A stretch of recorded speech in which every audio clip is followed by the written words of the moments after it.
اللہ الرحمن الرحیم نحمدہ ونصلی علی رسولہ الکریم اما بعد۔ سیرت النبی صلی اللہ علیہ وسلم کا آج ہمارا سبق نمبر 45 ہے، سبق نمبر 45 ہے، اور آج ہم سیرت کے ایک اہم ترین واقعات میں سے ایک اہم واقعہ ہے اس کو شروع کرنے جا رہے ہیں۔ اور اس واقعے کا جب میں نے مطالعہ شروع کیا، بہت مشہور واقعہ ہے، معراج کا واقعہ، ہم سارے ہی اس کو جانتے ہیں، اس کی بہت تفصیلات تو ہمیں پتہ نہیں ہوتی، لیکن اتنا معراج کے واقعے کے بارے میں ہر مسلمان تھوڑا بہت جانتا ہے۔ جب میں نے اس کی تفصیلات جمع کرنا شروع کی کہ اس کو کس ترتیب سے بیان کیا جائے تاکہ ایک کمپریہنسو طریقے سے بیان بھی ہو سکے، ایک اتھینٹک چیزیں بھی ہوں، باحوالہ چیزیں بھی ہوں، اس میں ضعیف روایات بھی بہت ہیں، تو اس طریقے سے اس کو بیان کیا جا سکے کہ جو ہم نے ایک سٹینڈرڈ طے کیا ہوا ہے اپنے سیرت کورس کے لیے کہ ہم مستند چیزیں بیان کریں، باحوالہ بیان کریں اور تفصیل سے اور ایک ایسے سیکوینس سے بیان کریں کہ کڑی سے کڑی ملتی چلی جائے۔ تو اس میں مجھے بہت وقت بھی لگا، بہت محنت بھی کرنی پڑی، لیکن مجھے اللہ تعالیٰ کی ذات سے امید ہے کہ انشاءاللہ اس ترتیب سے جب ہم اس پورے واقعے کو پڑھیں گے، سنیں گے تو بہت اچھے طریقے سے ہمارے ذہن نشین بھی ہوگا اور انشاءاللہ ہمیں اس سے سیکھنے سمجھنے کو بھی بہت کچھ ملے گا۔ درود شریف کا ہمیشہ کی طرح بہت زیادہ اہتمام رکھا کریں۔ اللہم صلی علی سیدنا و مولانا محمد وعلی آل سیدنا و مولانا محمد وبارک وسلم۔ اور اس سبق کو، جیسے میں ہمیشہ عرض کرتا ہوں، سیرت کا جو سبق ہے اس کو ایک روٹین کی ویڈیو کے طور پہ نہ دیکھا کریں، بلکہ اہمیت کے ساتھ، توجہ کے ساتھ، گھر والوں کے ساتھ، بچوں کے ساتھ، دوستوں کے ساتھ ماحول بنا کے اس کو دیکھیں۔ ہمارے ہاں کتنے ایسے دوست ہیں جو فلمیں ساتھ دیکھتے ہیں، جو گیم ساتھ کھیلتے ہیں، جو ڈرامے ساتھ دیکھتے ہیں، جو کرکٹ کا میچ ساتھ دیکھنے کے لیے جاتے ہیں، کھیلنے کے لیے جاتے ہیں۔ ایسا ماحول بنانے کی ضرورت ہے کہ ہمارے نوجوان ایک دوسرے کو کہیں گے بھئی آج سیرت کی کلاس ہے، ہم سب مل کے سنیں گے، آج ہمارے گھر آ جانا، ہم سارے مل کے سنیں گے، اگلے ہفتے تمہارے گھر میں سنیں گے، اگلے ہفتے تمہارے گھر میں۔ ایسا ماحول بنایا جائے کہ لوگ اس کو سنیں، اور اس طریقے سے ہم آہستہ آہستہ آہستہ اپنے پیغمبر صلی اللہ علیہ وسلم سے جڑتے چلے جائیں۔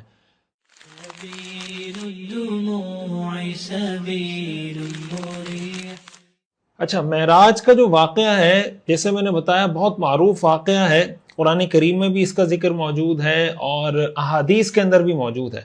علامہ قسطلانی نے المواہب اللدنیہ کے اندر 26 صحابہ کرام رضوان اللہ علیہم اجمعین کا ذکر کیا ہے، 26 صحابہ جنہوں نے معراج کے حوالے سے روایات نقل کی ہیں۔ معراج کے اس سفر میں اللہ تعالیٰ نے اپنے پیغمبر صلی اللہ علیہ وسلم کو اپنی قدرت کے ایسے مناظر دکھائے ہیں جس کا تصور بھی کسی عام انسان کے لیے کرنا مشکل ہوتا ہے، اور یہ حضور علیہ السلام کا ایک ایسا معجزہ ہے جس نے اس وقت بھی دنیا کو حیران کیا تھا اور آج تک دنیا کو حیران کیے ہوئے ہے کہ رات کے ایک مختصر سے حصے میں حضور علیہ السلام حرم سے، مکہ مکرمہ سے بیت المقدس جاتے ہیں، بیت المقدس سے آسمانوں کی طرف سفر کرتے ہیں، وہاں پہلے آسمان، دوسرے آسمان، تیسرے آسمان، چوتھے آسمان، اور اس طرح سدرۃ المنتہا تک پہنچتے ہیں، اور اللہ تعالیٰ کے ساتھ ہم کلامی کے شرف حاصل ہوتا ہے، اور ایک بہت ہی شاندار پروٹوکول کے ساتھ اور ایک بہت ہی شاہانہ طریقے سے حضور علیہ السلام کو یہ پورا وزٹ، اس غیب کے جہان کا پورا وزٹ حضور علیہ السلام کو رات کے ایک لمحے میں کروایا جاتا ہے کہ آپ رات ہی رات جاتے ہیں اور رات ہی کے تھوڑے سے حصے میں حضور علیہ السلام واپس پہنچ جاتے ہیں۔ ظاہر ہے کہ یہ بہت ہی ایکسٹرا آرڈینری واقعہ، اور اس میں ہم اس پر بات کریں گے کہ انبیاء کے جو معجزات ہوتے ہیں، آگے چل کر انشاءاللہ اگلے اسباق میں اس کی تفصیل پر بھی ہم بات کریں گے کہ معجزے کی فلسفی کیا ہوتی ہے، معجزے کی حقیقت کیا ہے، شریعت کا اس پہ نیریٹو کیا ہے، معجزات پر اس زمانے میں کیا اعتراضات ہوتے تھے، آج کے زمانے میں کیا اعتراضات ہوتے ہیں۔ انشاءاللہ ان ساری باتوں کو بھی ہم تفصیل سے ڈسکس کریں گے اور سمجھنے کی کوشش کریں گے۔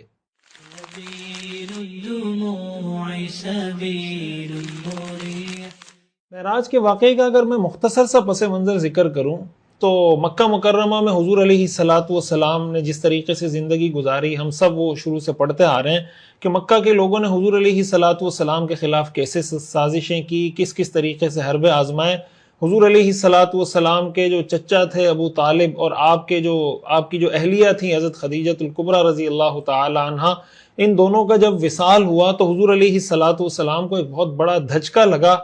آپ علیہ السلام کے خلاف مشرکین کے جو حربے تھے، مشرکین کی جو سازشیں تھیں، جو تکلیفیں تھیں، اس کی انٹینسٹی، اس کی شدت اور زیادہ بڑھ گئی۔ رسول اللہ صلی اللہ علیہ وسلم نے فیصلہ کیا کہ طائف کے لوگوں کے پاس جاتا ہوں، وہاں کے سرداروں کو دعوت دیتا ہوں، اگر وہ اس دین کی دعوت کو قبول کر لیتے ہیں تو دین کا یہ پیغام آگے چلنا شروع ہوگا اور طائف دین کے لیے ایک مرکز بن جائے گا. لیکن طائف میں جو کچھ ہوا، وہاں کے لوگوں نے جو کچھ کیا، پھر حضور علیہ الصلوۃ والسلام کو جیسے واپس آنا پڑا، اور پھر مکہ مکرمہ میں حضور علیہ الصلوۃ والسلام جس طرح مطعم بن عدی کی پناہ لے کر داخل ہوئے، یہ ساری سازشیں، یہ ساری چیزیں وہ تھیں جو حضور علیہ الصلوۃ والسلام کو یعنی لمحہ بلمحہ یعنی پریشانی کی لیئرز تھیں، بہت ساری پریشانی کی بہت ساری تہیں تھیں، ایک پریشانی دوسری تیسری چوتھی تو حد کر دی لوگوں نے.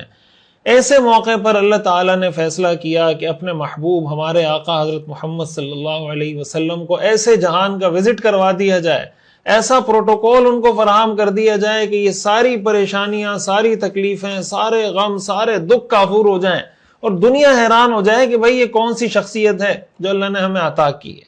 یہ اس کا مختصر سا پس منظر تھا. اور حضور علیہ الصلوۃ والسلام جب آئے ہیں تو ظاہر ہے کہ یہ حضور علیہ الصلوۃ والسلام کا ایک بہت بڑا اعزاز تھا، اور ساری دنیا کو حضور علیہ الصلوۃ والسلام کے اس معجزے نے آج تک حیران کیا ہوا ہے.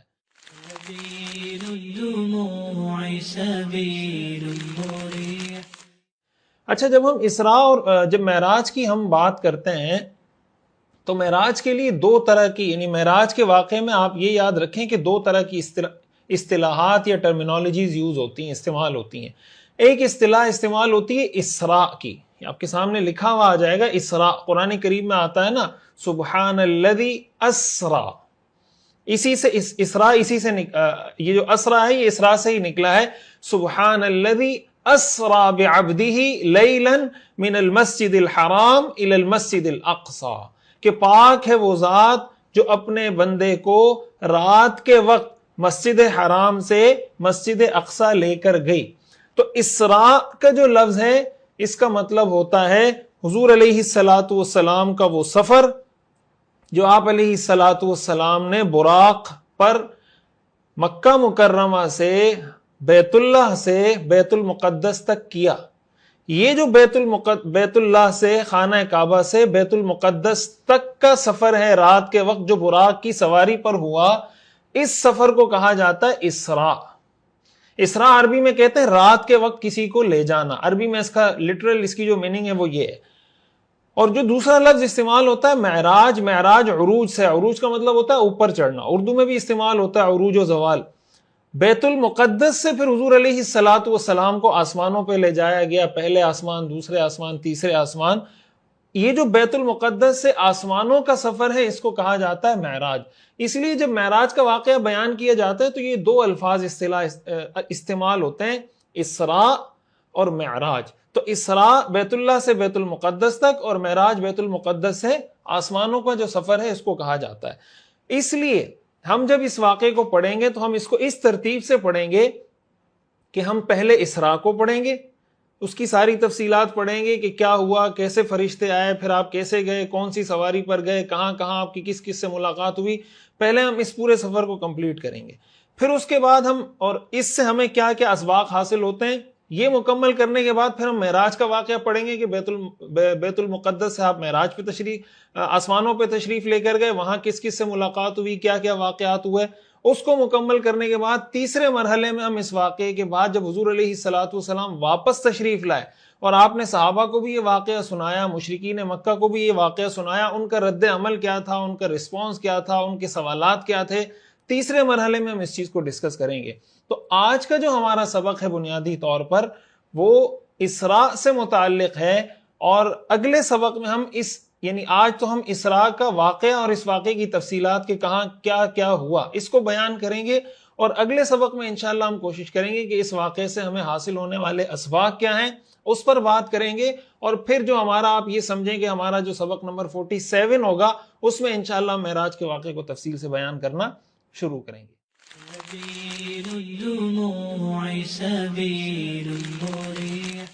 اچھا، اس واقعے کی تفصیلات میں جانے سے پہلے ایک بات میں یہ عرض کر دوں، جیسے میں نے بتایا کہ اس واقعے کی تفصیلات حدیث کی کتابوں میں، سیرت کی کتابوں میں، تاریخ کی کتابوں میں بہت تفصیل کے ساتھ موجود ہیں، اور اس میں ہر طرح کی روایات ہیں.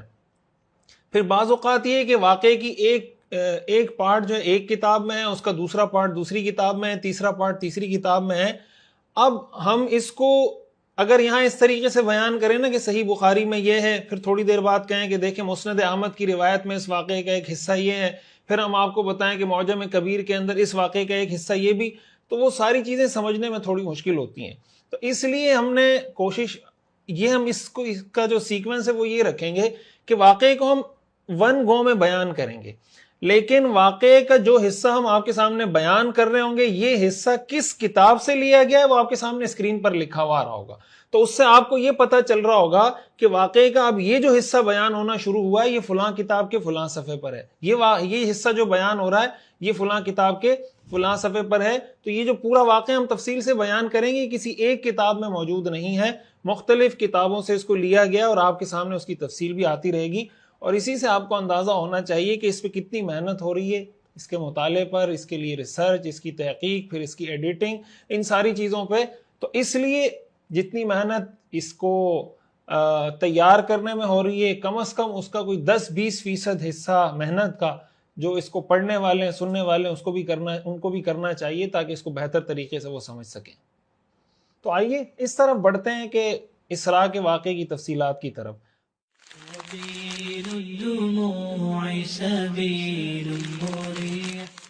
واقعے کی تفصیلات میں جانے سے پہلا سوال یہ پیدا ہوتا ہے کہ یہ واقعہ کب پیش آیا، کس دن، کس تاریخ کو، کس مہینے کو اور کس سال.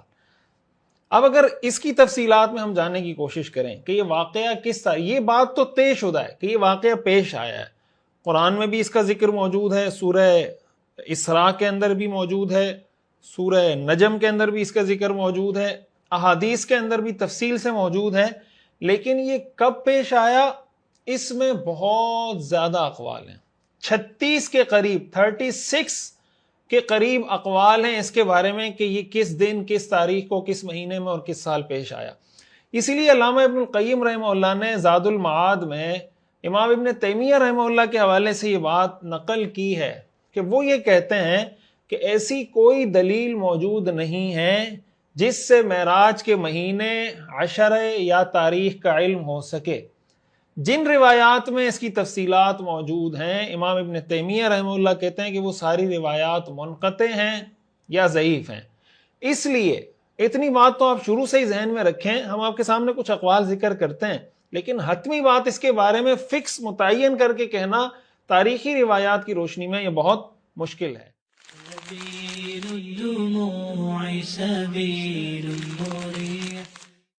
اب سب سے پہلے ہم آتے ہیں کہ تاریخ کون سی تھی. تو تاریخ کے بارے میں ہمیں 9 سے زیادہ اقوال ملتے ہیں. 12 ربیع الاول کی تاریخ بھی ملتی ہے، 17 ربیع الاول کی بھی ملتی ہے، 27 ربیع الاول کی بھی ملتی ہے، 17 ربیع الثانی کی بھی ملتی ہے، 27 ربیع الثانی کی بھی ملتی ہے، 27 رجب کی ہمارے ہاں جو مشہور ہے عام طور سے 27 رجب کی روایت بھی ملتی ہے، 17 رمضان کی روایت بھی ہے، 27 رمضان کی روایت بھی ہے اور 27 شوال کی روایت بھی ہے. یہ 9 اقوال تو ہمیں ملتے ہیں کہ کس تاریخ کو یہ واقعہ پیش آیا.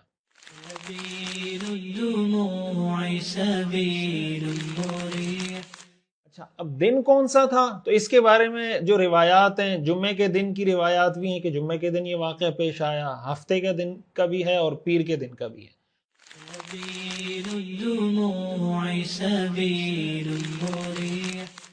اور اگر ہم مہینے کی بات کریں تو مہینے کے بارے میں جیسے ہم تاریخوں میں ہی آپ کو پتہ چل گیا ہوگا کہ ربیع الاول کے مہینے کا بھی آتا ہے کہ یہ واقعہ ربیع الاول کے مہینے میں پیش آیا. علامہ ابن الاثیر، امام نووی، علامہ ابن حزم وہ سب کہتے ہیں کہ یہ ربیع الاول کے مہینے میں پیش آیا. ربیع الثانی کا قول بھی ملتا ہے، رجب کا قول بھی ملتا ہے، رمضان کا بھی ملتا ہے، شوال کا بھی ملتا ہے اور محرم، ذی قعدہ اور ذی الحجہ اس کے اقوال بھی ہمیں ملتے ہیں.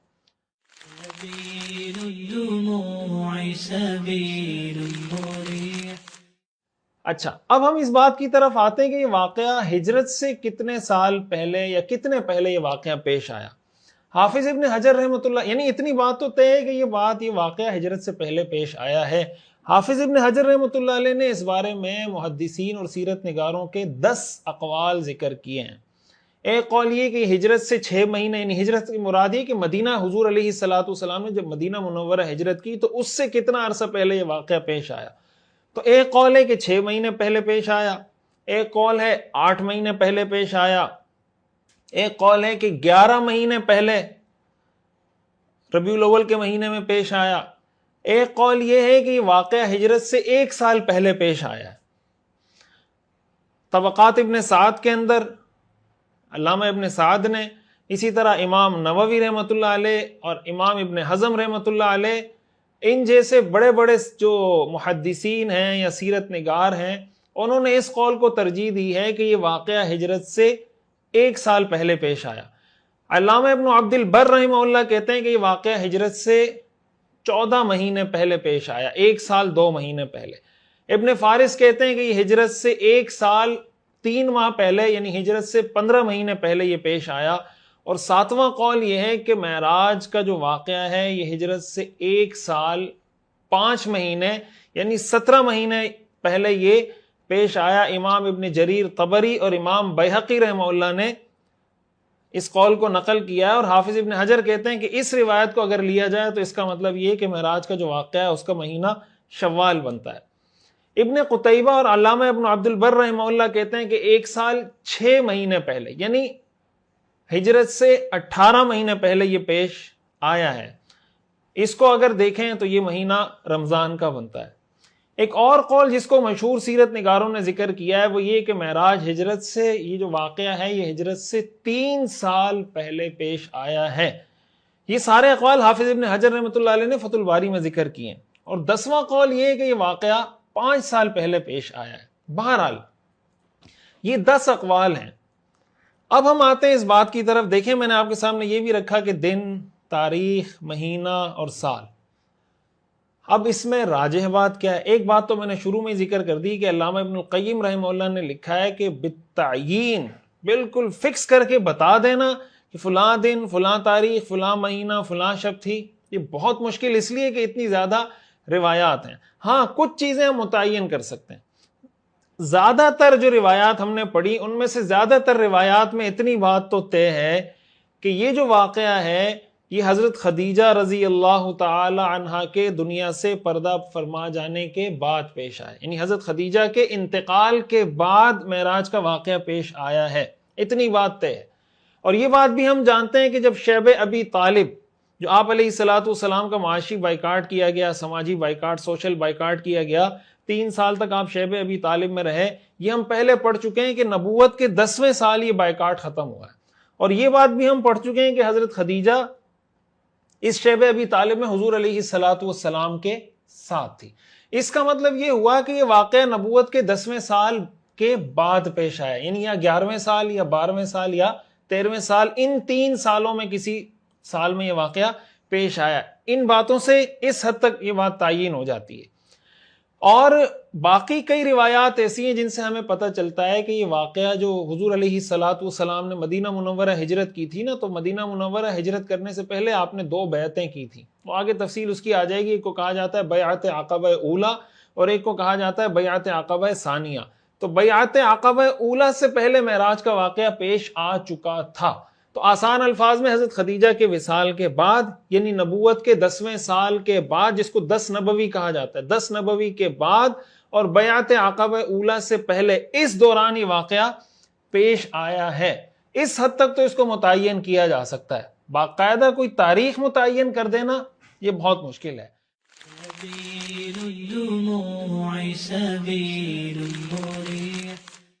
ہمارے ہاں عام طور سے معراج کے واقعے کے بارے میں 27 رجب کی جو رات ہے یہ مشہور ہے کہ جو 27 رجب کی رات ہے اس کو یہ معراج کا واقعہ پیش آیا ہے۔ لیکن اگر آپ سیرت کا، تاریخ کی کتابوں کا مطالعہ کریں تو یہ قول بھی ہمیں راجح معلوم نہیں ہوتا۔ جیسے میں نے کہا کہ کسی بھی روایت کو ہم راجح قرار دینا ہمارے لیے مشکل ہے۔ مشہور محدث ہیں ابو شامہ المقدسی رحمہ اللہ، وہ لکھتے ہیں کہ ذکر بعض القصاص ان الاسراء كان في رجب وذلك عند اہل التعدیل والتجریح عین الكذب، کہ بعض تاریخ نگاروں نے یہ بات لکھی ہے کہ معراج کا واقعہ رجب کے مہینے میں پیش آیا، لیکن جو اصحاب جرح و تعدیل ہیں، جو ماہر محدثین ہیں، ان کے نزدیک یہ بات بالکل غلط ہے۔ حافظ ابن کثیر رحمۃ اللہ علیہ نے اس 27 رجب والی روایت کے بارے میں لکھا ہے کہ لا یصح سندہ، یہ جو روایت ہے 27 رجب والی، اس کی سند ٹھیک نہیں ہے۔ المواہب اللدنیہ کے اندر علامہ قسطلانی رحمہ اللہ نے یہ بات لکھی ہے کہ اما لیلۃ الاسراء فلم یأت فی ارجحیۃ العمل فیہا حدیث صحیح ولا ضعیف ولذلك لم يعينها النبي صلى الله عليه وسلم لأصحابه ولا عينها أحد من الصحابة بإسناد صحیح۔ علامہ قسطلانی یہ بات لکھتے ہیں کہ کسی بھی صحیح یا ضعیف حدیث سے کسی تاریخ کا راجح ہونا معلوم نہیں ہوتا، اور اسی لیے آپ دیکھیں نہ تو حضور علیہ الصلوۃ والسلام نے اس کی تاریخ کو متعین کر کے صحابہ کو بتایا، نہ صحابہ نے اس کی تاریخ متعین کر کے امت کو بتائی کسی صحیح روایت کے اندر۔ اس سے معلوم ہوتا ہے کہ بالتعیین کسی دن کو متعین کر کے یہ کہہ دینا کہ اس رات کو یا اس دن کو معراج کا واقعہ پیش آیا تھا، یہ بات ٹھیک نہیں ہے۔ تحقیق اور ریسرچ کے بعد اگر آپ اس کو دیکھیں، ہاں اتنی بات طے ہے کہ نبوت کے 10ویں سال کے بعد ہجرت سے پہلے اور بیعت عقبہ اولی سے پہلے یہ واقعہ، آپ یہ کہہ لیں کہ 11 سال نبوی، 11 نبوی اور 13 نبوی کے درمیان یہ واقعہ پیش آیا ہے، تو وہ 1 سال پہلے بھی ہو سکتا ہے، 1.5 سال پہلے بھی ہو سکتا ہے۔ مزید اس کی بہت زیادہ آگے تعین کرنا یہ مشکل کام ہے۔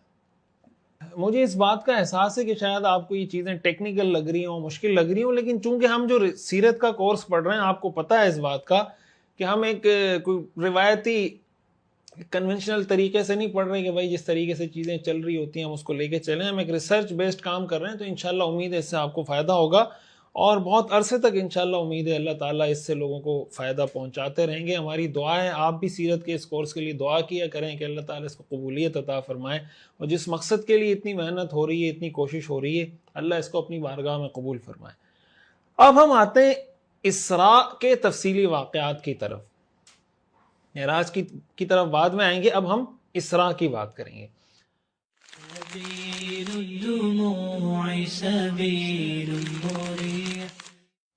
اس کا آغاز اگر ہم احادیث میں دیکھیں تو اسراء اور معراج کے واقعے سے پہلے احادیث میں ایک خواب کا ذکر ملتا ہے، اور یہ خواب حضور علیہ الصلوۃ والسلام نے وحی کا سلسلہ شروع ہونے سے پہلے دیکھا تھا، یعنی ابھی وحی کا سلسلہ حضور علیہ الصلوۃ والسلام پہ شروع نہیں ہوا تھا، اس سے پہلے حضور علیہ الصلوۃ والسلام یہ خواب دیکھ چکے تھے، جو بعد میں حضور علیہ الصلوۃ والسلام نے صحابہ کے سامنے بیان کیا۔ حضور علیہ الصلوۃ والسلام نے جب معراج کا واقعہ صحابہ کو سنایا نا، تو اس سے پہلے اپنا یہ خواب بھی ذکر کیا جو آپ پہلے دیکھ چکے تھے۔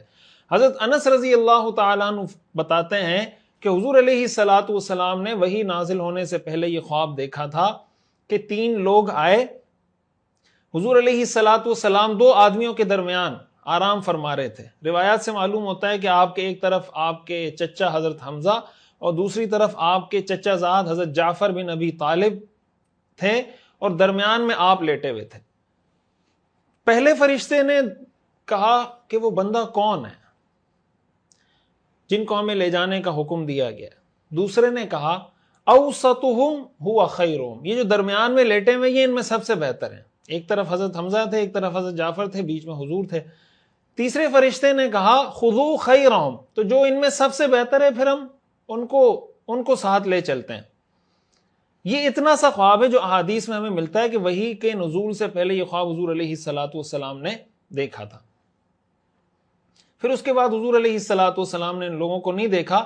معراج کا واقعہ بیان کرتے ہوئے حضور علیہ الصلوۃ والسلام نے فرمایا کہ میں نے یہ خواب دیکھا تھا، پھر آپ کو پتہ چلا کہ اصل میں یہ آپ یہ سمجھیں کہ اس کی ایک تیاری چل رہی تھی، پریپریشن چل رہی تھی کہ بھائی آگے چل کے ہم نے جو کرنا ہے، جیسے ہوتا ہے نا ایک پروٹوکول ہوتا ہے، کوئی بڑا آدمی کہیں آ رہا ہوتا ہے، اس کے لیے سیکیورٹی کا ہر چیز کا بڑا خیال کیا جاتا ہے، تو وحی کے نزول سے بھی پہلے یہ ساری تیاریاں ہو رہی تھی، اور فرشتوں کو جیسے ایک اسائنمنٹ دی گئی تھی کہ یہ کام تم نے کرنا ہے، تو اس کا مطلب اتنے سال پہلے سے وہ اس کی تیاریاں کر رہے تھے۔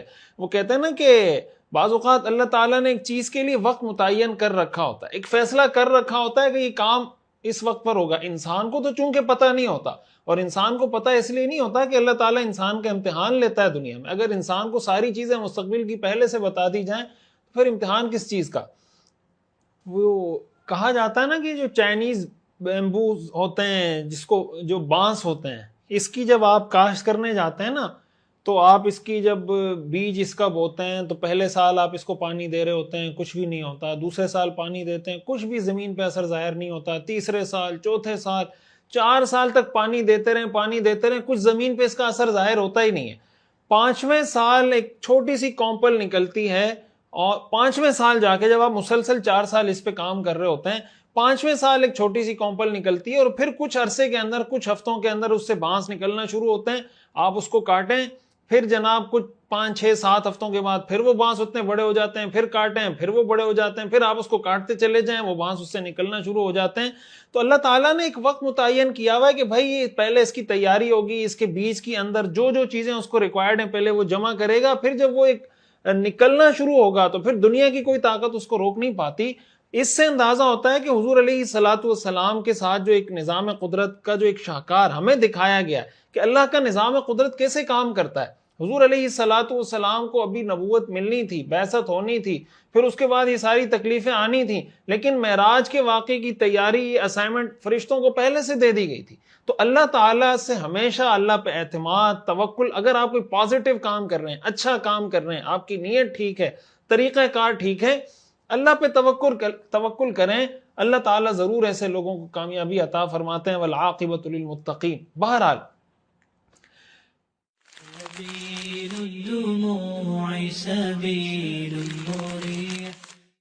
معراج کے واقعے سے پہلے ایک اور واقعہ، اسراء کے واقعے سے پہلے جو پیش آیا، وہ شق صدر کا واقعہ. ہم سبق نمبر 6 میں اس کی تفصیل پہلے پڑھ چکے ہیں کہ شق صدر کا مطلب کیا ہوتا ہے. حضور علیہ الصلوۃ والسلام کا سینہ چاک کیا گیا. حضرت انس بن مالک رضی اللہ تعالیٰ عنہ فرماتے ہیں رسول اللہ صلی اللہ علیہ وسلم نے فرمایا معراج کے رات میرے گھر کی چھت کھول دی گئی. فرج عن سقف بیتی. اور اس وقت میں مکہ مکرمہ میں تھا. پھر حضور علیہ الصلوۃ والسلام آئے، انہوں نے میرا سینہ چاک کیا. صحیح بخاری کی ایک اور روایت میں الفاظ ہیں، آپ صلی اللہ علیہ وسلم نے فرمایا کہ میں حتیم میں لیٹا ہوا تھا. بیت اللہ کے گرد جو گول سی دیوار ہے نا، حتیم اس کو کہا جاتا ہے. اور ایک روایت میں حجر کا لفظ استعمال ہوا ہے، حجر اسماعیل. حجر اسماعیل یہ جو گول دیوار بیت اللہ کے گرد لگائی گئی ہے، یہ میں پہلے بھی بتا چکا ہوں، اس کے اندر کا کچھ حصہ یہ بیت اللہ کا حصہ ہے جو زمانہ جاہلیت میں لوگوں کے پاس حلال انکم کم ہو گئی تھی، جس کی وجہ سے یہ حصہ اندر رہ گیا، باہر رہ گیا. اس کو حجر اسماعیل کہا جاتا ہے. تو ایک روایت سے معلوم ہوتا ہے کہ میں حتیم میں لیٹا ہوا تھا، ایک سے معلوم ہوتا ہے کہ حجر اسماعیل میں لیٹا ہوا تھا. آپ سمجھ سکتے ہیں کہ ان میں کوئی تعارض نہیں، آپس میں دونوں چیزیں ٹھیک ہیں. تو حضور علیہ الصلوۃ والسلام فرماتے ہیں کہ اتنے میں میرے پاس ایک صاحب آئے، یعنی حضرت جبریل کے بارے میں بتایا کہ وہ آئے، میرا سینہ چاک کیا، پھر اسے زمزم کے پانی سے دھویا. اس کے بعد سونے کا ایک تشت لایا گیا، اور وہ تشت حکمت سے اور ایمان سے بھرا ہوا تھا. یعنی اس کے اندر ایمان اور حکمت بھری ہوئی تھی، اور اس ایمان اور حکمت کو میرے سینے کے اندر انڈیل دیا گیا، ڈال دیا گیا، اور پھر دوبارہ میرے سینے کو سی دیا گیا. اس کے بعد جبریل علیہ الصلوۃ والسلام نے میرا ہاتھ پکڑا اور مجھے آسمان کی طرف لے گئے. شق صدر کے واقعے کی کیا حکمتیں ہم پہلے پڑھ چکے ہیں. اس واقعے کے اندر ایک حکمت یہ بھی بظاہر معلوم ہوتی ہے کہ حضور علیہ الصلوۃ والسلام کو اس دوسرے جہان کا مشاہدہ کروانا تھا، اس غیب کے جہان کا مشاہدہ کروانا تھا. ظاہر ہے کہ جو کسی عام انسان کے لیے اس کا مشاہدہ کرنا، دیکھنا وہ امپاسبل ہے، اس کے لیے حضور علیہ الصلوۃ والسلام کو تیار کیا جا رہا تھا. مزید شق صدر کی جو تفصیل ہے وہ آپ سبق نمبر 6 میں پڑھ چکے ہیں. اگر آپ کو اس کی ڈیٹیل جاننی سننی ہے تو سبق نمبر 6 کو آپ دوبارہ سن سکتے ہیں.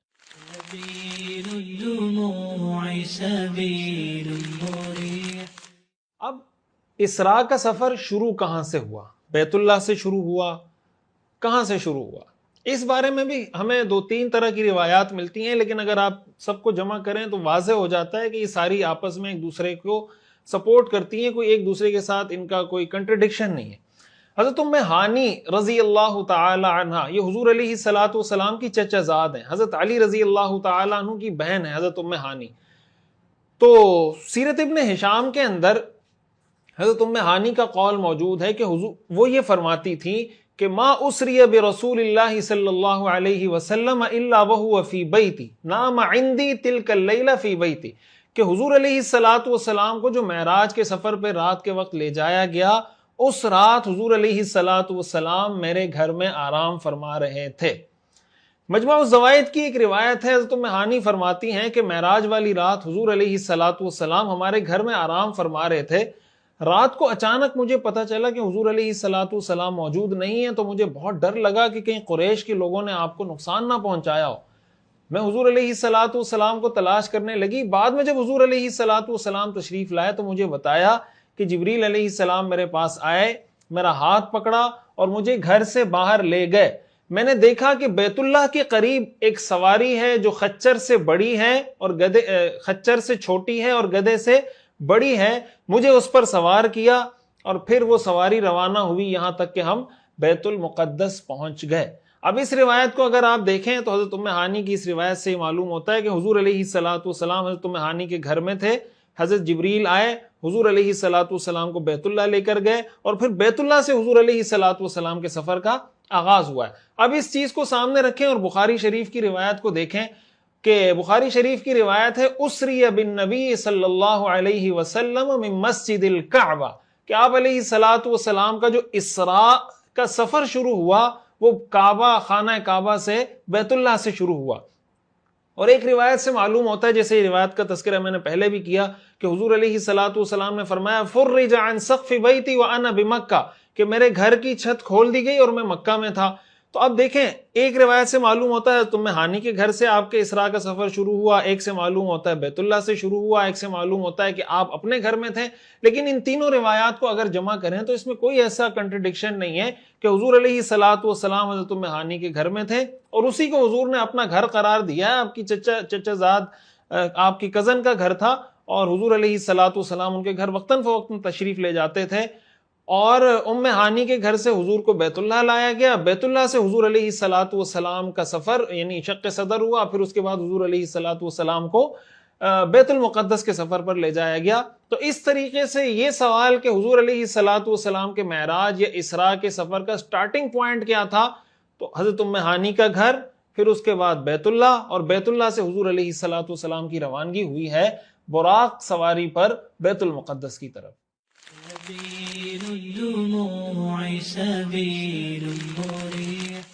اب اگر ہم اسراء کے سفر کی بات کریں کہ حضور علیہ الصلوۃ والسلام کا اسراء کا سفر کس سواری پر ہوا تھا, حضرت انس رضی اللہ تعالیٰ عنہ فرماتے ہیں رسول اللہ صلی اللہ علیہ وسلم نے ارشاد فرمایا کہ میرے پاس براق لایا گیا اور وہ سواری کے لیے پوری طرح تیار, اس کی لگام کسی ہوئی اور اس کی زین لگی ہوئی تھی, پوری طرح ریڈی تھا وہ. جیسے میں نے بتایا نا کہ جب کسی بڑے آدمی کو لے جایا جاتا ہے پہلے سے جیسے گاڑی تیار کر کے رکھی جاتی ہے, بالکل اس میں اے سی آن کیا ہوا ہوتا ہے, ساری چیزیں بڑی اوکے ہوتی ہیں. حضور علیہ الصلوۃ والسلام کے سفر کی تیاری بہت پہلے سے شروع ہو گئی تھی. آپ نے فرمایا براق سفید رنگ کا لمبا جانور ہے جو گدھے سے ڈونکی سے بڑا ہے اور خچر ہنی سے چھوٹا ہے. اور آپ نے فرمایا کہ اس کی جو سپیڈ تھی وہ اتنی تھی کہ وہ قدم وہاں رکھتا تھا جہاں اس کی نظر کا آخری جہاں اس کی نظر پڑتی تھی نا وہاں اس کا قدم پڑتا تھا, یعنی اتنی اس کی سپیڈ تھی. اور آپ حدیث میں آتا ہے, روایات میں آتا ہے کہ جب وہ کسی اونچی جگہ پہ چڑھتا تو اپنے دونوں پاؤں اٹھا لیتا تھا, پچھلے دونوں پاؤں اٹھا لیتا تھا, اور اگر کسی اترائی سے اس کو اترنا ہوتا تھا تو اپنی اگلی 2 ٹانگیں اٹھا لیتا تھا. حضور علیہ الصلوۃ والسلام جب براق پر سوار ہونے لگے تو براق نے مستی شروع کر دی, کچھ شوخی دکھانے لگا, جس کی وجہ سے حضور علیہ الصلوۃ والسلام کے لیے سوار ہونا مشکل ہو گیا. اس پر حضرت جبریل علیہ السلام نے براق کو ڈانٹا اور کہا ابی محمد تفعل ھذا, تم محمد کے ساتھ صلی اللہ علیہ وسلم ان کے ساتھ یہ حرکت کر رہے ہو. فما رکبک احد اکرم علی اللہ من, تجھ پر اس شخصیت سے زیادہ اللہ کی نظر میں کوئی عزت والا شخص سوار نہیں ہوا. یعنی اللہ کی نظر میں یہ شخصیت سب سے معزز اور سب سے عزت والی شخصیت ہے, اور تم ایسی شخصیت کے سامنے مستی کر رہی ہو. قال فرفض عرقا, یہ سن کر جو براق تھا وہ ندامت کی وجہ سے, شرمندگی کی وجہ سے پسینہ پسینہ ہو گیا. اور صحیح ابن حبان کی روایت میں ہے کہ حضور علیہ الصلوۃ والسلام جو براق پہ سوار ہوئے تھے, حضرت جبریل آگے بیٹھے تھے, حضور علیہ الصلوۃ والسلام ان کے پیچھے سوار ہو کر, اور یوں آپ کا یہ سفر شروع ہوا تھا. اور بعض روایات سے ہمیں یہ معلوم ہوتا ہے کہ جو براق نامی سواری ہے یہ سابقہ انبیاء کی بھی سواری رہی ہے. اور ایک روایت سے معلوم ہوتا ہے کہ حضرت ابراہیم علیہ السلام نے براق پر حج کیا تھا, اور اپنی اہلیہ کے ہمراہ جو آپ اپنی اہلیہ کو مکہ مکرمہ لے کر آئے تھے اور اپنے بیٹے کو جو لے کر آئے تھے تو براق کی سواری پر سوار ہو کر آئے تھے. اس میں دونوں طرح کے اقوال ہیں کہ سابقہ انبیاء نے اس پہ سواری کی ہے یا نہیں کی. حافظ ابن حجر رحمۃ اللہ علیہ نے اس کی تفصیل فتح الباری کے اندر ذکر کی ہے.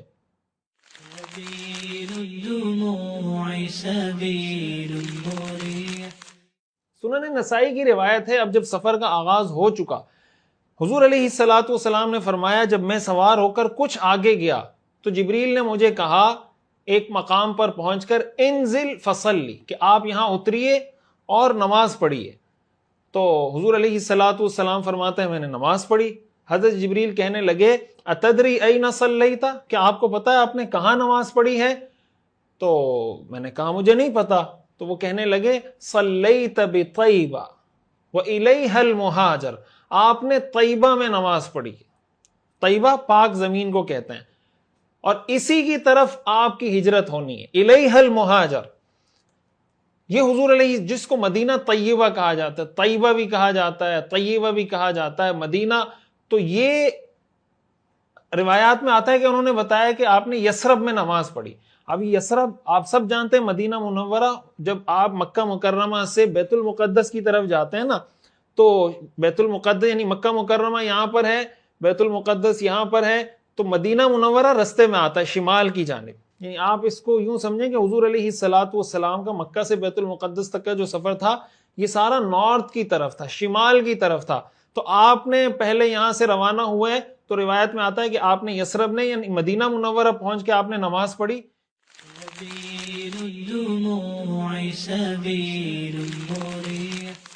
پھر اس کے بعد آپ آگے گئے تو حضرت جبریل کہنے لگے کہ انزل فصلی، یہاں پر بھی آپ اتر کے نماز پڑھیں۔ اور جب آپ نے نماز پڑھی تو کہنے لگے آپ کو پتہ ہے آپ نے کہاں نماز پڑھی؟ آپ نے فرمایا نہیں۔ تو انہوں نے کہا آپ نے طور سینا میں نماز پڑھی، اور یہ وہ جگہ ہے جہاں اللہ تعالیٰ نے حضرت موسیٰ علیہ السلام سے کلام کیا تھا۔ اسی کو آپ اگر دیکھتے چلے جائیں نا، جب ہم وادی سینا کی بات کرتے ہیں تو مکہ مکرمہ سے جب شمال کی طرف جاتے ہیں تو بر اعظم ایشیا اور بر اعظم افریقہ کو لنک کرنے والا جو ایریا ہے نا، آپ کو ٹکڑے کی شکل میں لٹکا ہوا نظر آتا ہے، نقشے میں آپ کے سامنے شو کر دوں گا، اس کو وادی سینا کہا جاتا ہے۔ یہاں پر وہ مشہور پہاڑی ہے جس پر اللہ تعالیٰ نے اپنی تجلی حضرت موسیٰ علیہ السلام کو دکھائی تھی۔ اس پہاڑی پر اللہ تعالیٰ نے حضرت موسیٰ علیہ السلام سے کلام فرمایا تھا۔ اس کے مشرق کے اندر فلسطین واقع ہے۔ غزہ کی جو پٹی ہے آپ سنتے رہتے ہیں کہ رفح بارڈر وقتاً فوقتاً ہم سنتے رہتے ہیں جو اسرائیل نے ظلم کر کے بربریت کر کے بند کیا ہوا ہے، وہ رفح کا جو بارڈر ہے، یہ سارا وادی سینا اس وقت پورا مصر کے پاس ہے۔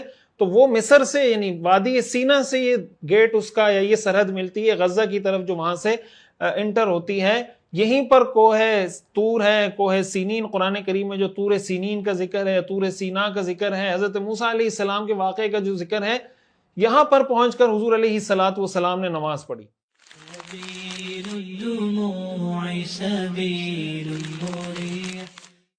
پھر حضور علیہ الصلوۃ والسلام فرماتے ہیں کہ ہم کچھ آگے گئے تو انہوں نے مجھے کہا کہ یہاں پر بھی اترے، نماز پڑھیں۔ نماز میں نے پڑھی تو حضرت جبریل پھر پوچھنے لگے آپ کو پتہ ہے آپ نے کہاں نماز پڑھی؟ میں نے کہا نہیں۔ انہوں نے کہا آپ نے بیت اللحم میں نماز پڑھی۔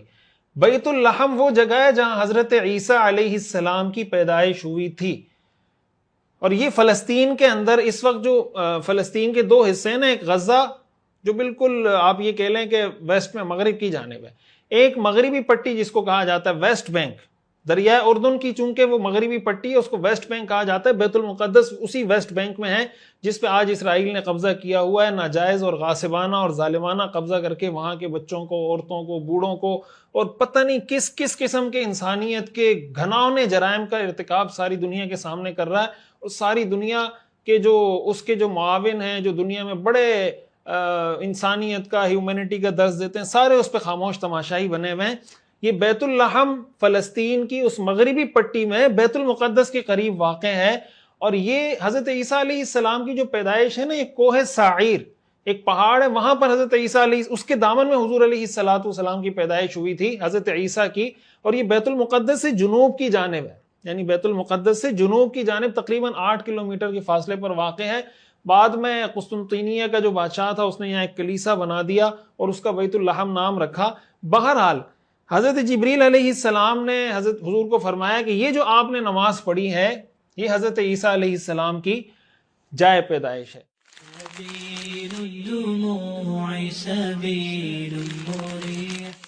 اور ایک روایت سے معلوم ہوتا ہے کہ اسی سفر کے دوران ایک مرتبہ حضرت جبریل علیہ السلام نے حضور کو کہا کہ آپ اتریں نماز پڑھیں۔ جب آپ اترے تو انہوں نے پوچھا کہ آپ کو پتہ ہے آپ نے کہاں نماز پڑھی؟ تو حضور نے فرمایا نہیں. انہوں نے کہا یہ مدین ہے جہاں آپ نے نماز پڑھی. مدین آپ جانتے ہیں قوم سمود کا قرآن میں ذکر ہے, قوم عاد, قوم سمود, اور حضرت شعیب علیہ السلام کا بھی ذکر ہے. قوم سمود کے جو پیغمبر تھے وہ حضرت صالح علیہ السلام تھے, اور قوم شعیب وہ ظاہر حضرت شعیب علیہ السلام کی قوم تھی. تو قوم سمود اور حضرت شعیب علیہ السلام کی جو قوم تھی یہ قریب قریب ان کی رہائش تھی.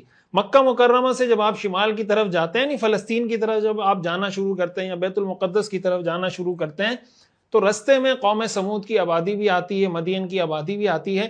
وہاں آج بھی قوم سمود کے وہ آثار موجود ہیں کہ کس طریقے سے وہ پہاڑوں کو تراش تراش کر انہوں نے اپنے لیے محلات بنائے تھے, گھر بنائے تھے. قرآن کریم میں اس کا تذکرہ موجود ہے. تو خلاصہ یہ ہے کہ حضور علیہ السلام کا جو اسراء کا سفر تھا, اس میں آپ نے یثرب میں نماز پڑھی, آپ نے مدین میں نماز پڑھی, آپ نے وادی سینا میں نماز پڑھی, آپ نے بیت اللحم میں نماز پڑھی, اور آگے چل کر پھر حضور علیہ السلام پہنچے ہیں بیت المقدس, اور وہاں بیت المقدس میں آپ نے نماز ادا کی.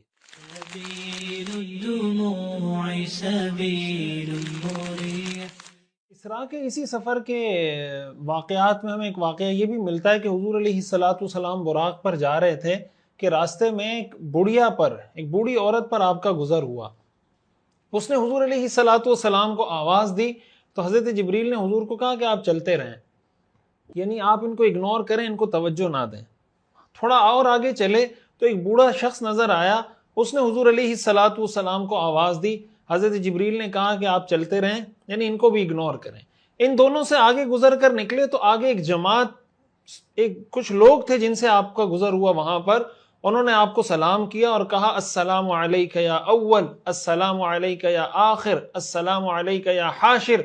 حضرت جبریل علیہ السلام نے فرمایا کہ ان کے سلام کا جواب دے دیں. اس کے بعد حضرت جبریل علیہ السلام نے فرمایا کہ وہ جو بوڑھی عورت رستے کے کنارے پر کھڑی تھی یہ دنیا تھی. دنیا کی عمر اب اتنی ہی باقی رہ گئی ہے جتنی اس بوڑھی عورت کی عمر باقی رہ گئی ہے. اور وہ بوڑھا مرد جس نے آپ کو آواز دی وہ شیطان تھا. ان دونوں کا مقصد آپ کو اپنی طرف مائل کرنا تھا. اور وہ لوگ جنہوں نے آپ کو سلام کیا اور آپ نے ان کے سلام کا جواب دیا وہ حضرت ابراہیم, حضرت موسیٰ اور حضرت عیسیٰ علیہ السلام.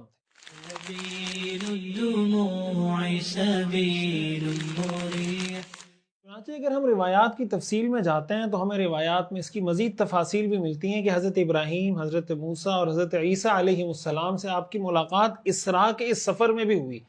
آپ علیہ السلام فرماتے ہیں کہ میرا گزر ہوا ایک شخص پر جو نماز پڑھ رہا تھا. اس شخص نے پوچھا جبریل تمہارے ساتھ کون ہے؟ حضرت جبریل نے بتایا تمہارے بھائی محمد ہیں.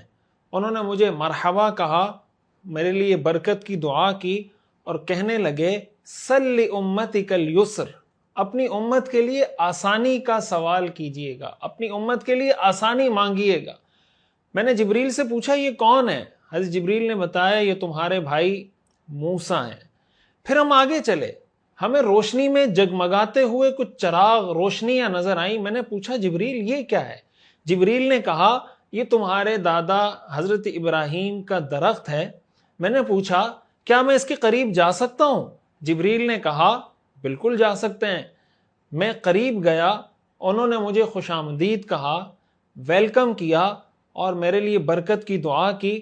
پھر ہم بیت المقدس کی طرف روانہ ہو گئے.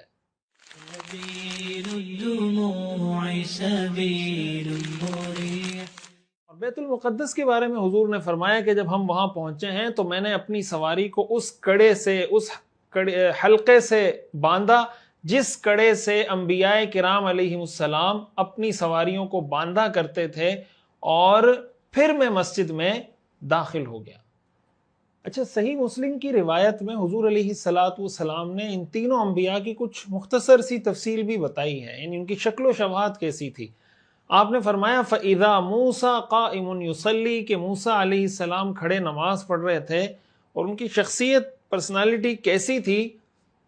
فَإِذَا رَجُلٌ ضَرْبٌ وہ ایک مضبوط جسم کے, گٹھے ہوئے جسم کے آدمی تھے. جَعْدٌ كَأَنَّهُ مِن رِجَالِ شَنُوءَ وہ ایسے لگ رہے تھے جیسے قبیلہ ازد شنوءہ جو عرب کا ایک قبیلہ ہے ان کی طرح مضبوط جسم کے اور پھرتیلے بدن کے شخص تھے. وَإِذَا عِيسَى ابْنُ مَرْيَمَ قَائِمٌ يُصَلِّي، عیسیٰ ابن مریم کو دیکھا وہ نماز پڑھ رہے تھے. اقرب الناس به شبہا عروۃ بن مسعود الثقفی، آپ نے فرمایا لوگوں میں سب سے زیادہ ان کے جو مشابہ ہیں وہ حضرت عروہ ابن مسعود ثقفی رضی اللہ تعالی عنہ ہیں. اور پھر حضرت ابراہیم کے بارے میں بتایا وَإِذَا إِبْرَاهِيمُ عَلَيْهِ السَّلَامُ قَائِمٌ يُصَلِّي، اور حضرت ابراہیم بھی کھڑے نماز پڑھ رہے تھے. اشبہ الناس بہ صاحبکم، لوگوں میں سب سے زیادہ ان کے مشابہ تمہارے ساتھی ہیں. یعنی حضور نے فرمایا کہ میری جو شکل و شباہت ہے، میری جو شخصیت ہے، میرا جو فیض ہے، حضرت ابراہیم علیہ السلام کا فیض اور میرا فیض، میری شکل و شباہت ان سے بہت زیادہ مشابہ تھی. حضور علیہ السلام نے ایک روایت میں فرمایا، یہ تو حضور علیہ السلام کی سمجھے خصوصی ملاقات ہوئی حضرت ابراہیم علیہ السلام سے، حضرت موسیٰ علیہ السلام سے، حضرت عیسیٰ علیہ السلام سے، لیکن اس کے علاوہ بھی باقی انبیاء سے آپ کی ملاقات ہوئی، لیکن وہ ایک جرنل، ایک عمومی سی ملاقات تھی. بہرحال حضور علیہ السلام انبیاء کرام علیہم السلام ان تینوں انبیاء سے ملاقات کرتے ہوئے بیت المقدس پہنچے. بیت المقدس پہنچنے کے بعد ترمذی کی روایت میں آتا ہے کہ جب ہم بیت المقدس پہنچے تو حضرت جبریل نے اپنی انگلی کے اشارے سے پتھر میں سوراخ کیا. وہ کڑا جو تھا اس کے ارد گرد ظاہر مٹی پتھر جمع ہو گئے تھے، تو آپ نے حضرت جبریل نے اپنی انگلی کا اشارہ کیا، اس سے اس میں سوراخ ہو گیا اور پھر اس سے اس سواری کو باندھ دیا گیا.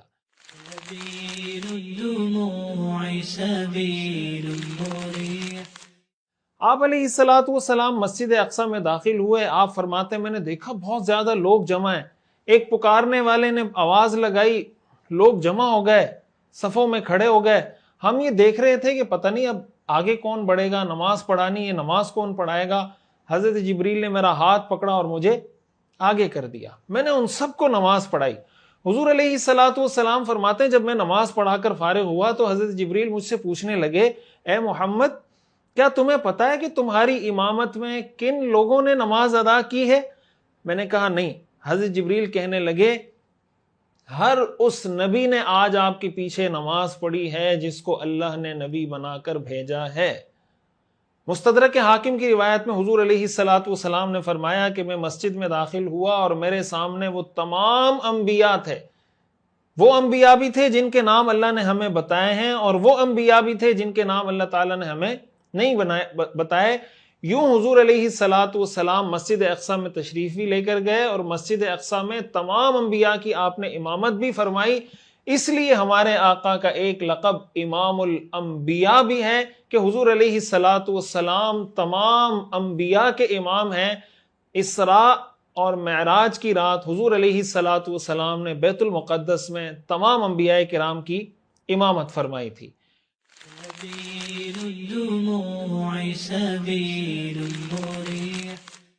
حضور علیہ السلام فرماتے ہیں کہ جب میں مسجد اقصی سے نماز پڑھا کے باہر نکلا تو جبریل علیہ السلام 2 برتن لے کر آئے، میرے سامنے پیش کیے. ایک برتن شراب کا اور ایک برتن دودھ کا. میں نے دودھ والا برتن لے لیا. حضرت جبریل کہنے لگے اخترت الفطرہ، کہ آپ نے فطرت کو پسند کیا، یعنی آپ نے اسلام پر رہنے کو اور اس پر استقامت اختیار کرنے کو پسند کیا. اور ایک روایت میں ہے کہ حضرت جبریل نے فرمایا الحمدللہ الذی ہداک للفطرہ، تمام تعریفیں اس اللہ کے لیے ہیں جس نے آپ کی فطرت کی طرف رہنمائی کی کہ آپ نے شراب کے برتن کو چھوڑ کر دودھ کے برتن کو لیا. وَلَوْ أَخَذْتَ الْخَمْرَ غَوَتْ أُمَّتُكَ، اور اگر آپ شراب کا برتن لے لیتے تو آپ کی امت گمراہ ہو جاتی. اس کا مطلب یہ امت قیامت تک گمراہ ایز اے ہول، مجموعی طور پر یہ امت کبھی گمراہ نہیں ہو سکتی. اس لیے کہا جاتا ہے کہ انبیاء کرام علیہم السلام اپنی شخصیت کے لحاظ سے معصوم ہوتے ہیں. حضور علیہ السلام کی یہ امت ایز اے ہول معصوم ہے، مجموعی طور پر یہ امت معصوم ہے. معصوم ہونے کا مطلب یہ ہے کہ اس امت کے کسی عالم سے، کسی مفتی سے، کسی شخص سے تو غلطی ہو سکتی ہے، لیکن یہ نہیں ہو سکتا کہ پوری امت کسی غلط بات پہ جمع ہو جائے. یہ کبھی اسلام کی تاریخ میں نہیں ہوا، قیامت تک کبھی نہیں ہوگا. اس لیے کہ اس امت کو ایز اے ہول مجموعی طور پر اللہ تعالیٰ نے معصوم بنایا. حضرت جبریل فرمانے لگے اگر آپ شراب کا برتن لے لیتے تو آپ کی امت گمراہ ہو جاتی، لیکن آپ نے دودھ کے برتن کو لیا، اس کا مطلب آپ کی امت کو اللہ کبھی گمراہی پہ جمع نہیں کرے گا۔ اور یوں حضور علیہ الصلوۃ والسلام کا یہ جو سفر تھا اسراء کا، یہ اسراء کا سفر تھا، اور پھر روایات میں آتا ہے کہ حضور علیہ الصلوۃ والسلام کو یہاں سے معراج پر لے جایا گیا۔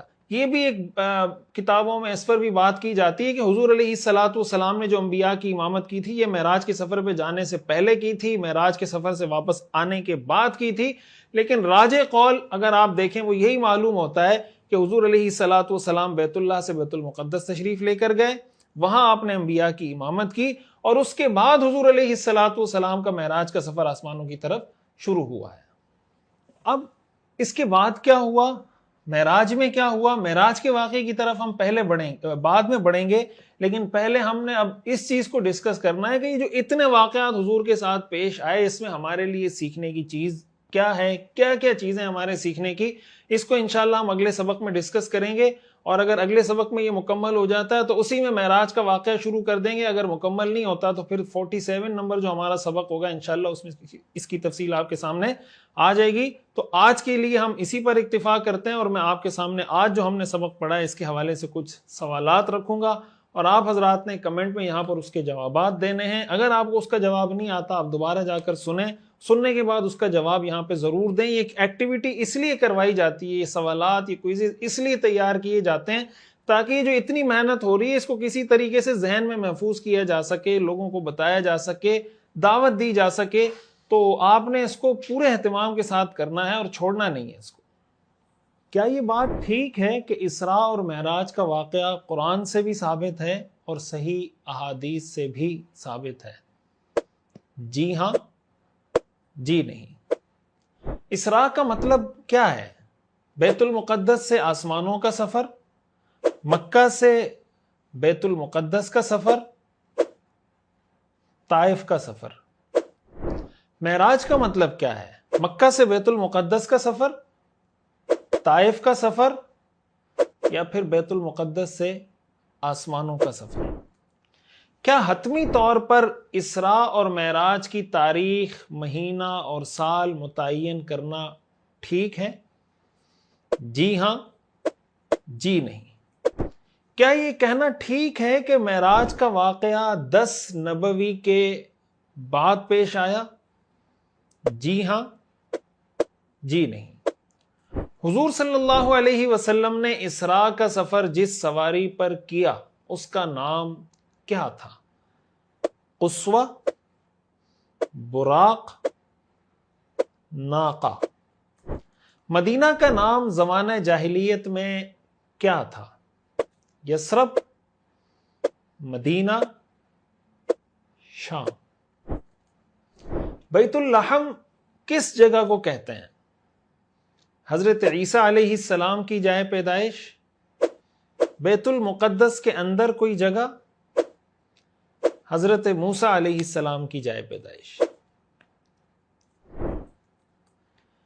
بیت المقدس میں انبیاء کی امامت کس نبی نے کی؟ حضرت ابراہیم علیہ السلام، حضرت آدم علیہ السلام، یا ہمارے آقا حضرت محمد مصطفیٰ صلی اللہ علیہ وسلم۔ اسراء کے سفر میں حضور علیہ الصلوۃ والسلام کی کتنے انبیاء سے خصوصی ملاقات ہوئی؟